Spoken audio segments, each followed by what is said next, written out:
నీళ్ళు పట్టు. ఇంట్లో ఇద్దరు ఉన్నాం, మన ఇద్దరిదే పనంతా. స్నానం చేసి నీకు హెల్ప్ చేశా కాబట్టి నీళ్ళు పట్టి నాకు హెల్ప్ చేయ. చెల్లి అంతే. టైం ఉందిలే, పడుకోవడానికి కూడా టైం ఉంది. పడుకుందా కానీ ఇంకేం పని చేస్తావు నువ్వు? రా, మీ నాన్నకు చెప్పుకుంటున్నావా? నీళ్ళు పట్టించాను, స్నానం చేపించి నీళ్ళు పట్టించాను.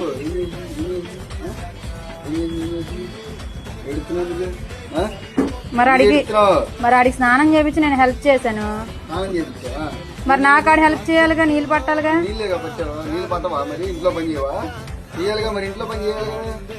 చేయాలా లేదా? చేయాలి కదా, చేయాలి లేదా? ఇంట్లో పని చేయాలరా. అయిపోయిందా చెప్పుకోవడం? రండి లోపలికి.